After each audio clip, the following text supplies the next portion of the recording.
UGC net. आइए शुरू करते हैं आईसीटी यूनिट 8 का एक और नया अध्याय, डेटा एंड डेटाबेस। बहुत सारे सवाल डेटा और डेटाबेस से पहले पूछे जाते हैं और प्लीज़ लाइक कीजिए, सब्सक्राइब कीजिए और शेयर कीजिए मेरे चैनल को। ज़्यादा डिटेल्स के लिए आप देख सकते हैं arunk.com। कभी कभी आपको देखने में दिक्कत आती है तो स्पीड बढ़ा सकते हैं। मैं इत्मीनान से बात करता हूं, धीरे धीरे बात करता हूं। आप स्पीड बढ़ाने के लिए यहां क्लिक करें। ये जो सेटिंग्स वाला चल रहा है इसके ऊपर प्लेबैक स्पीड आता है। जैसे ही आप प्लेबैक स्पीड पे क्लिक करेंगे तो आपको ये ऑप्शंस आ जाएंगे और इन ऑप्शंस में आप स्पीड 1.25, 1.5, 1.75, 2 कुछ भी कर सकते हैं, स्लो भी कर सकते हैं, जैसे आपको सुविधा हो। आपकी अगर इंटरनेट की स्पीड कुछ स्लो या हाई है तो आप अपने व्यूइंग एक्सपीरियंस को बेटर बनाने के लिए स्पीड ऑफ इंटरनेट के हिसाब से क्वालिटी ऑफ वीडियो को भी एडजस्ट कर सकते हैं। मैं अच्छा दिखूं कोई फर्क नहीं पड़ता, आपको टेक्स्ट अच्छा दिखना चाहिए, उतना आपको अगर लो इंटरनेट स्पीड होगी तो भी दिख जाएगा।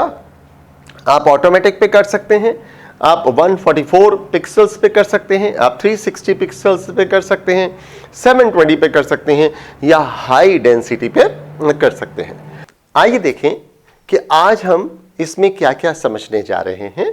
एजेंडा है DIKW, that is data, information, knowledge and wisdom. उसके बाद file organisation, terms and concepts, file management, centralise and decentralise database और डेटाबेस मैनेजमेंट सिस्टम। एक एक करके आइए इसको समझते हैं। What is this DIKW model? मान लीजिए कि कोई जासूस है, उसके पास एक कोई केस आता है जहां उसे अपराधी को पकड़ना है और उसके पास है क्या क्या? उसके पास है फिंगरप्रिंट्स, बहुत सारे फिंगरप्रिंट्स अलग अलग लोगों के। उसके पास है फुटप्रिंट्स, बहुत सारे लोग आए गए थे उस कमरे में, उस जगह में, उस कोठी में, मकान में। और उसके पास है कुछ विटनेसेस, गवाह, जिन्होंने कुछ कुछ देखा, कौन आया, क्या हुआ, कब गया, आवाज आई, वगैरह वगैरह। अब बहुत सारे फिंगरप्रिंट्स, बहुत सारे फुटप्रिंट्स और बहुत सारी चीजें, सामान, टूटा फूटा साक्ष्य, लोगों के स्टेटमेंट्स, ये सब है। अब उसको इसे तरतीब से बिठाना है। एक पूरी जिक्सॉ पजल जैसा हो गया जिसमें उसको पूरा बिठाकर ये समझना होगा कि पूरी कहानी है क्या। यही खेल है बच्चों, दोस्तों, डेटा का। बहुत सारी चीजें हमारे पास टुकड़ों टुकड़ों में मौजूद हैं और उनको मिलाकर हमको एक बिग पिक्चर बनाना चाहते हैं। This is DIKW। So what is data? Data, fact or observation, that is units produced. Information, data in a context, for example, units produced per machine. कितनी यूनिट्स प्रोड्यूस हुई पता चल गया, पर मशीन कितनी produce हुई ये इंफॉर्मेशन हो गई। नॉलेज क्या हो गई? Information with meaning, for example units produced per working machine. और विजडम क्या हुआ? Knowledge with insight, for example machine efficiency could be increased by 5% by ensuring that there are no end shift stoppages. और समझते हैं, कोई data है, इसको filter किया, इंफॉर्मेशन में कन्वर्ट हो गया, इसको भी फिल्टर किया, छान दिया, नॉलेज हो गया, फिर से कुछ सूप वूप डाला, उछाला, छाना, तो अब विजडम में आ गया। और विजडम रिफ्लेक्ट हुई गुड डिसीजन में, प्रॉफिटेबिलिटी में, इन टर्म्स ऑफ बिजनेस। तो ये बात क्या है, आइए इसको और विस्तार से समझते हैं इस डायग्राम की मदद से। हो क्या रहा है? Data, information, knowledge and wisdom. और यहां है रियल वर्ल्ड डिसीजन मेकिंग। इस रियल वर्ल्ड डिसीजन मेकिंग को कुछ इनपुट्स मिल रहे हैं। कहां से इनपुट्स मिल रहे हैं? इंफॉर्मेशन, नॉलेज एंड विजडम से इंफॉर्मेशन मिल रही है, इनपुट्स मिल रहे हैं, इंफॉर्मेशन मिल रही है, नॉलेज मिल रही है, विजडम मिल रही है। और ये दे रहा है रियल वर्ल्ड डिसीजन मेकिंग, कुछ इनपुट दे रहा है। किसको दे रहा है? ये डेटा को दे रहा है, इंफॉर्मेशन को दे रहा है और नॉलेज को दे रहा है। तीन को ये दे रहा है। अब क्या ले रहा है और क्या दे रहा है, आइए समझते हैं। डेटा क्या है? Discrete objective facts about an event. Machine ने कितनी यूनिट्स बनाई?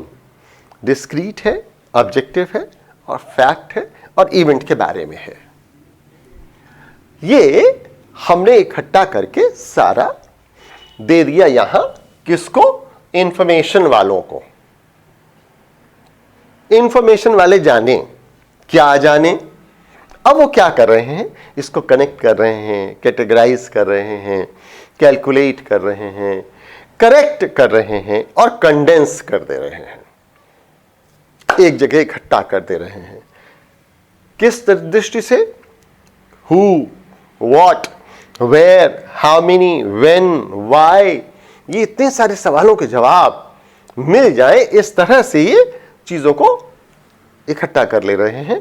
और इकट्ठा करने के बाद क्या मिल जा रहा है? Data with analyse relationships and connections.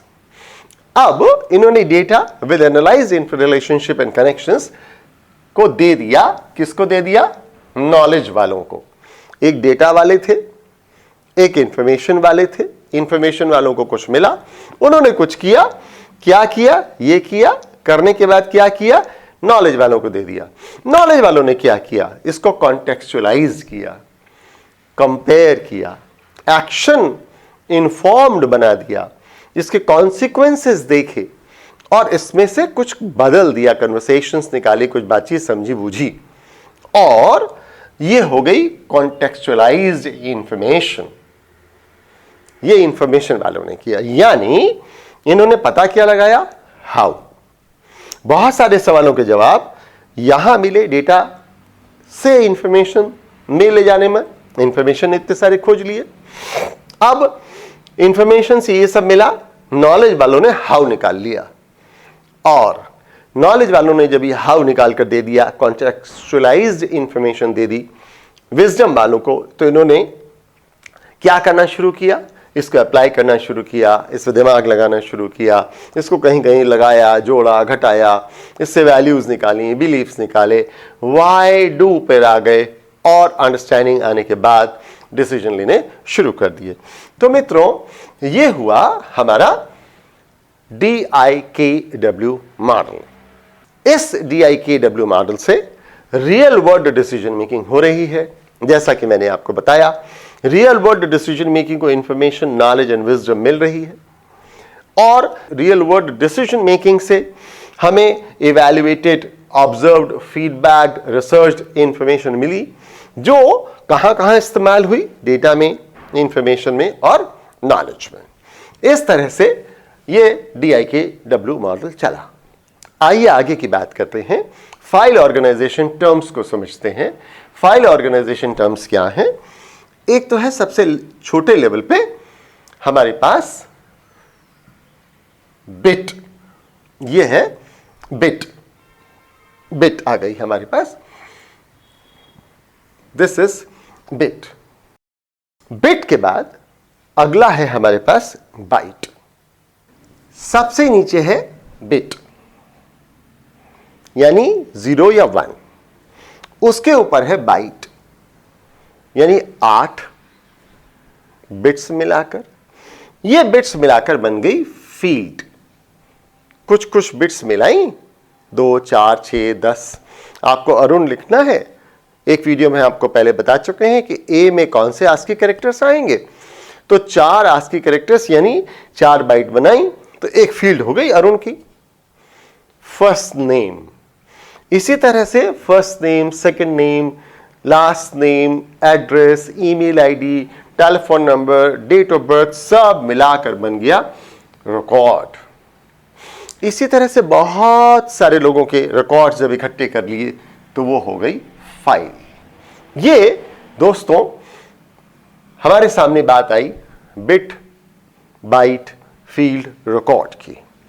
Bit 01, byte group of 8 bits, logical grouping of characters is field Arun. Combination of grouping of fields is record. Arun के बारे में सारी बात, सारे स्टूडेंट्स का डेटा, सारे टीचर्स का डेटा, फाइल. इस तरह की सारी फाइलें मिलकर डेटाबेस. Simple, very simple. एक और तरीके से आइए समझते हैं. ये तो हमने समझ लिया, बिट, बाइट वगैरह वगैरह. अब यहां एक बीच में और चीज आ गई, nibble. Bit smallest unit, nibble है 4 बिट एग्रीगेशन. जब 4 बिट को मिला लेते हैं तो उसको निबल कह देते हैं. 8 बिट्स जब हो जाती हैं, ये group of bits that represent a single character, तो वो हो जाती है बाइट. फील्ड मैंने आपको बताया, record group of related fields, file यहां तक बात हम समझ चुके हैं. Group of records of same type, सारे टीचर्स का डेटा, सारे स्टूडेंट्स का डेटा. अब आ गया ये डेटाबेस, यानी ग्रुप ऑफ रिलेटेड फाइल्स. सारी फाइलों को टीचर्स के, स्टूडेंट्स के, हर सेक्शन के स्टूडेंट्स की सारी फाइलों को एक जगह रख दीजिए, तो ये हो गया डेटाबेस. फिर क्या हुआ? ओहो, इसके बाद बन गया डेटा वेयर हाउस, गोदाम बन गया. यानी कॉमर्स डिपार्टमेंट के स्टूडेंट्स, हर तरह के, बीकॉम के, एमकॉम के, पीएचडी के, एमबीए के, बीबीए के, हर सेक्शन के, ये तो डेटाबेस बन गया था. अब पूरी यूनिवर्सिटी का, commerce department, science department, engineering वगैरह वगैरह, ये हो गया data warehouse, group of related databases. यहां महत्वपूर्ण बात दोस्तों हमारे सामने क्या है, वो ये है कि this is group of related databases. एक दूसरे से कहीं ना कहीं से कुछ संबंध इनमें है. तो फिर अगली बात क्या है? अगली बात तो वही है जो हमारे आपके जीवन में निरंतर अपनी भूमिका अदा कर रही है, जिसे हम कहते हैं बिग डेटा. तो ये बिग डेटा क्या है? ये बिग डेटा है too large or complex for traditional data processing application softwares. कुछ हुआ नहीं, हुआ डेटा वेयर हाउस ही जैसा, लेकिन ये इतना बड़ा हो गया कि जो हमारा कंप्यूटर है, जो प्रोसेस कर रहा है, वो प्रोसेस नहीं कर पा रहा है. इतना बड़ा हो गया. यानी इसके लिए कुछ और ज्यादा युक्ति लगानी पड़ेगी. क्या युक्ति लगानी पड़ेगी? डेटाबेस मैनेजमेंट सिस्टम्स को इंप्रूव करना पड़ेगा और बड़े बड़े कंप्यूटर्स को लगाना पड़ेगा. हो सकता है पैरेलल प्रोसेसिंग करें, बहुत सारे कंप्यूटर्स लगा दें जो एक साथ मिलकर काम करते रहें. तो ये हुआ बिग डेटा. अब यहां देखिए, फाइल मैनेजमेंट तो हमें समझ में आया. इसका कुछ एक और नजरिया है. Another way of thinking about the database is to think about in components that record means what? Record का मतलब क्या है? रिकॉर्ड का मतलब है एक entity. An entity is a person, place, thing, event. मैंने आपको अभी बताया कि मेरा डेटा, मेरा एंटिटी, उसके बारे में रिकॉर्ड रखा जा रहा है, फाइल बनाई जा रही है. आप शहर के बारे में बना सकते हैं, दिल्ली, क्या पॉपुलेशन है, क्या ज्योग्राफिकल बाउंड्रीज हैं, कितना हेक्टेयर में बसा हुआ है, वगैरह वगैरह.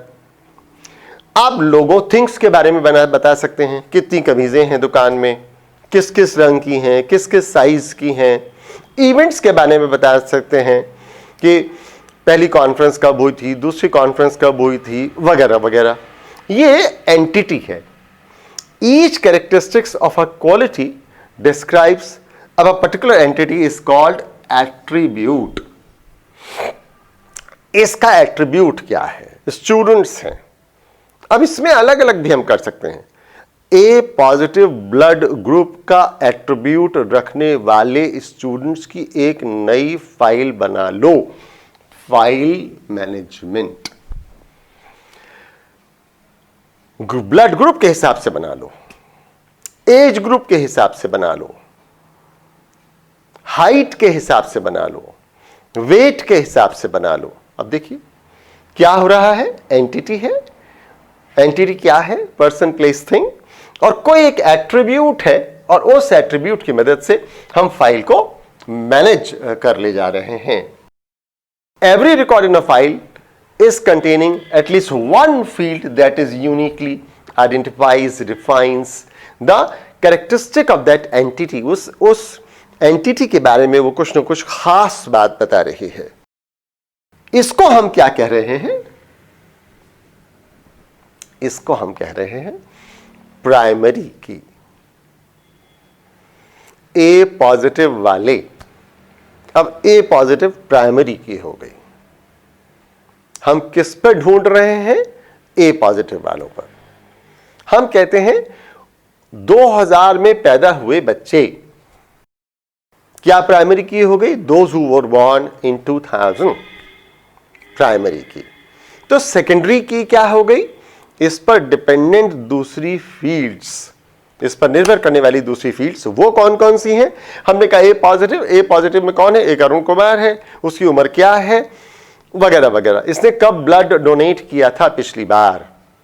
अब हमें विजडम मिल रही है कि इस समय किसका ब्लड लेना उचित होगा, कौन अवेलेबल है, वगैरह वगैरह। तो ये है फाइल मैनेजमेंट, जिसकी मदद से हम कुछ और समझ पाते हैं और रिकॉर्ड्स को एक्सेस कर पाते हैं, समझ पाते हैं कि हमें कौन सी चीज कहां मदद कर पाएगी।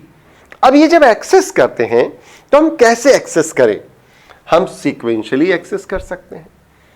फाइलों को अल्फाबेटिकली अरेंज कर दो, फाइलों को नंबर के हिसाब से लगा दो, सीक्वेंशियली चलेंगे, उस फाइल के अंदर सीक्वेंशियली चलेंगे, अल्फाबेटिकली अरेंज्ड। या डायरेक्ट और रैंडम ऑर्गेनाइजेशन हम कर सकते हैं कि आपके पास जो जो बच्चे आते रहे उनका नाम आप टाइप करते रहे।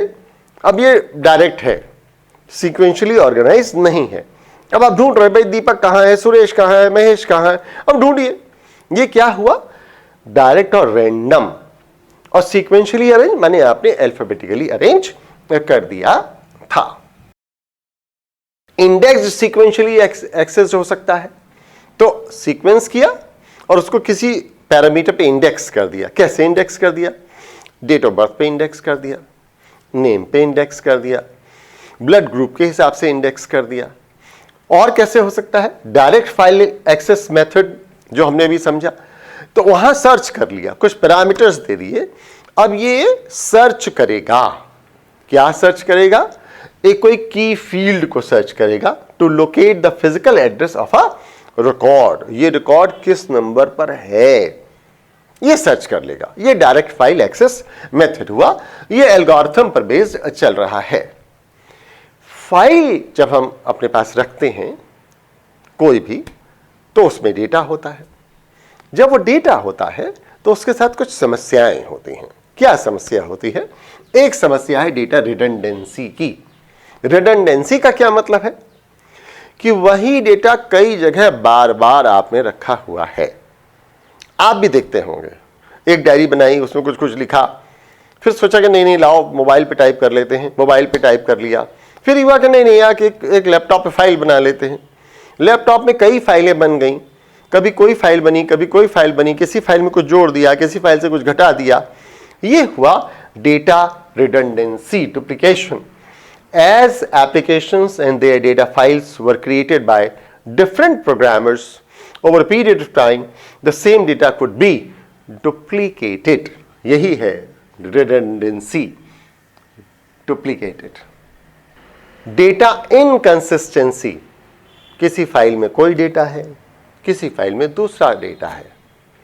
डेटा आइसोलेशन, बहुत सारी फाइलें हैं आपस में जुड़ी हुई नहीं हैं।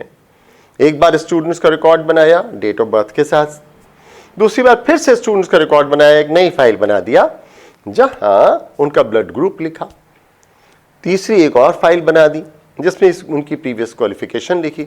अब ये सब आइसोलेशन में है।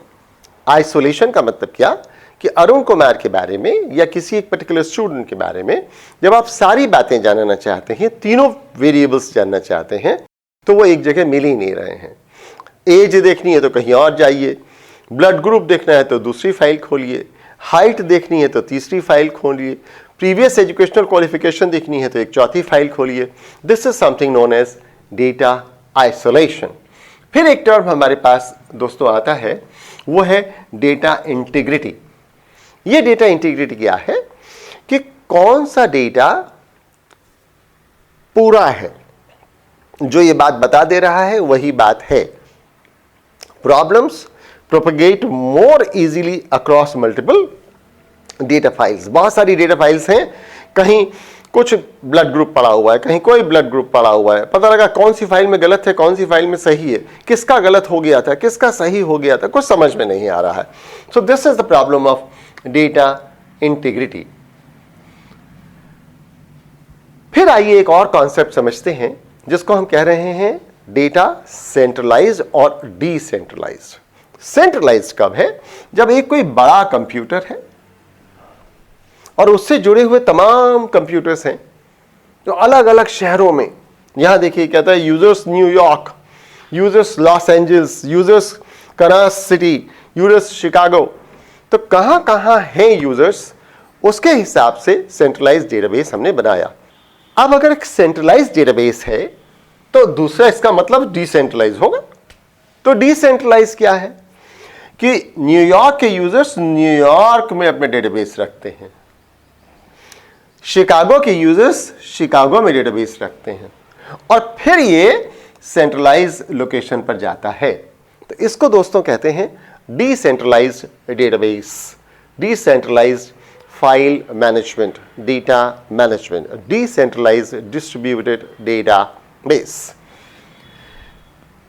डेटाबेस मैनेजमेंट सिस्टम एक अलग दुनिया है। हमारे पास एक तो एप्लीकेशन सॉफ्टवेयर है और एक ऑपरेटिंग सॉफ्टवेयर है। ये दोनों क्या है ये हमने समझ लिया, ये हमने आपको बताया, एक फिल्म है उसकी अलग से। यहां अब एक बात और हमारे सामने आ रही है, वो है डेटाबेस मैनेजमेंट सिस्टम, माने एक और सॉफ्टवेयर है। ये क्या करता है, आप जो भी डेटा डालते हैं उसको अलग से डेटा फाइल बनाकर रखता जाता है और वहां से डेटाबेस को मैनेज करता है। यानी इसकी कुछ अपनी प्रॉपर्टीज हैं, अपनी फैसिलिटीज हैं। जैसे हम ये कहें कि आप कुछ खाना बना रहे हैं, तो आपने टमेटो की ग्रेवी की जगह केचप डाल दिया। ग्रेवी, टमेटो की ग्रेवी क्या हुआ कि आपने टमाटर को उबाला और उसकी ग्रेवी बना के रख लिया, जिसमें थोड़ा बहुत नमक नमक कुछ डाला हो तो डाला हो, बाकी वो सिर्फ टमाटर है, प्यूरी टाइप का है।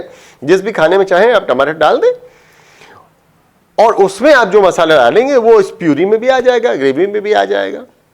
ठीक है, अब आपने इसकी जगह केचप डाल दिया। लोग अक्सर नूडल बनाते हैं, मैगी बनाते हैं, वो केचप डाल देते हैं, यानी केचप के जो मसाले हैं वो अब नूडल में भी मिल गए। सैंडविच पे आपने केचप लगा दिया, तो केचप के जो मसाले हैं, टोमेटो सॉस के जो मसाले हैं, वो अब सैंडविच को अपनी प्रॉपर्टीज दे रहे हैं। डेटाबेस मैनेजमेंट सिस्टम की अपनी प्रॉपर्टीज हैं, ये कुछ काम करने में आपको मदद करता है। तो आपका application software database management system पे जाता है, डेटाबेस मैनेजमेंट सिस्टम इसको डेटा प्रोवाइड करता है, ये दोनों ऑपरेटिंग सिस्टम पे चलते हैं। आया ना मजा? यहीं से बिग डेटा हैंडल हो पाता है, क्योंकि हमें कोई डेटाबेस मैनेजमेंट सिस्टम मिल जाता है, बड़े से बड़ा ओरेकल, बहुत बड़ा डेटाबेस मैनेजमेंट सिस्टम है। पूरा गूगल अपना सर्च इंजन जो पूरे डेटाबेस पे बेस्ड है, काहे पे चलाता है? ओरेकल पे चलाता है। ज्यादातर जो भी एप्लीकेशंस आप इस्तेमाल करते हैं वो MySQL पे या डेटाबेस मैनेजमेंट सिस्टम जैसे कुछ और टूल्स पर चलते हैं। अब ये कुछ डेटाबेस मैनेजमेंट सिस्टम की खूबियां हैं और आइए इसको हम बहुत तेजी से समझ लेते हैं। DBMS यानी डेटाबेस मैनेजमेंट सिस्टम से फायदा क्या हो जा रहा है? Access and availability of information can be increased, आसानी से मिल जा रहा है। Data access, utilisation, security and manipulation can be simplified. आपको खुद प्रोग्राम लिखना पड़ता, मुश्किल हो जाती। डेटाबेस मैनेजमेंट सिस्टम में प्रोग्राम्स बने हुए हैं, खुद ही कर लो, बना बनाया है। Data inconsistency and redundancy is reduced. Database management system खुद चेक करने के लिए आपको बहुत सारे सुझाव देता रहता है। Program development and maintenance cost can be dramatically reduced, क्योंकि बहुत सारा काम तो डेटाबेस मैनेजमेंट सिस्टम ही कर दे रहा है, सॉफ्टवेयर लिखने की जरूरत नहीं बची। Captures extracts data for inclusion in database. Database management system अपने आप बहुत सारे डेटा इंटरनेट से निकाल लेगा, डेटाबेस को अपडेट करता रहेगा। Quickly updates, adds, deletes, edits, change data records and files. Interrelates data from different sources. अलग अलग सोर्सेज से डेटा आ रहा है, DBMS में जा रहा है, वो प्राइमरी की पे, सेकेंडरी की पे अपने आप जोड़ता चला जा रहा है। आपको अब खुद करने की जरूरत नहीं बची। Quickly retrieves data from database for queries and reports, आसानी से निकल आता है। Provides comprehensive data security, data security के लिए इसमें टूल्स होते हैं। Handles personal and unofficial data so that user can experience with alternative solutions based on their own judgement. आप जैसा जैसा डेटा चाहें वैसा वैसा ये आपके लिए रख लेगा, और जिस 2 डेटा 3 डेटा को आप मिलाना चाहेंगे उसको ये मिलाकर आपको दिखा देगा, ताकि आपका काम आसानी से चलता रहे। Performs complex retrieval and data manipulation tracks, वो ऊपर वाली ही बात हो गई कि जब चाहें आप निकाल दें। जटिल से जटिल डेटा हो, जटिल से जटिल आपकी एल्गोरिथम हो, जटिल से जटिल आपके प्रश्न हो, डेटा निकाल देगा। ट्रैक्स यूजेज ऑफ डेटा, कहां कहां किसने कब कितना डेटा इस्तेमाल किया, DBMS में स्टोर्ड है, सिक्योरिटी बढ़ गई। Flexibility of information system can be improved, allowing rapid and inexpensive ad hoc queries. बहुत सारी एडहॉक क्वेरीज का क्या मतलब होता है कि आपको रोज वो रिपोर्ट नहीं चाहिए, बस कभी चाहिए, रैंडम। अचानक आपको लगा कि नहीं एक रिपोर्ट ये भी होती तो बेहतर होता, तो ये आपको मदद कर देगा। DBMS से रिपोर्ट आप निकाल पाएंगे।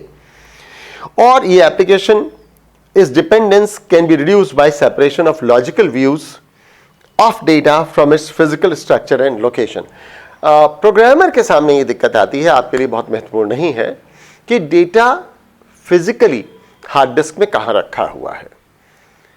प्रोग्रामर को अब ये सोचने की जरूरत नहीं है, DBMS में ये अपने आप काम हो जाता है। DBMS के फायदे क्या हैं?